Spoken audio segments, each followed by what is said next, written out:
এক যুবক গৌতম বুদ্ধের কাছে এসে রাগ করে তাকে অপমান করতে লাগলো। যুবকটি খুব রাগান্বিত ছিল এবং নানা কটু কথা বলছিল, কিন্তু বুদ্ধ দৃঢ় এবং শান্ত থেকে যুবকের কথা শুনলেন। যুবকটি চিৎকার করে বলল, তোমার কোনো লজ্জা নেই? তুমি কেন আমার কথার কোনো জবাব দিচ্ছ না? বুদ্ধ মৃদু হেসে বললেন, যদি কেউ তোমাকে একটি উপহার দিতে চায় কিন্তু তুমি তা গ্রহণ না করো, উপহারটি কার থাকে? যুবকটি বলল, অবশ্যই সেই ব্যক্তির কাছে যে তা দিতে চেয়েছিল। বুদ্ধ উত্তর দিলেন, ঠিক তাই, তুমি আমাকে রাগ ও অপমান দিতে চেয়েছ, কিন্তু আমি তা গ্রহণ করিনি। সুতরাং রাগ এখন তোমার ওই কাছে রয়ে গেছে।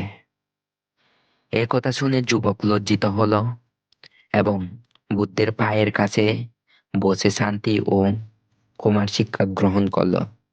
এই গল্প থেকে আমরা শিক্ষা পাই, রাগ অন্যের ক্ষতি করার আগেই নিজেকে পোড়ায়। রাগকে গ্রহণ না করে শান্ত থাকা উত্তম।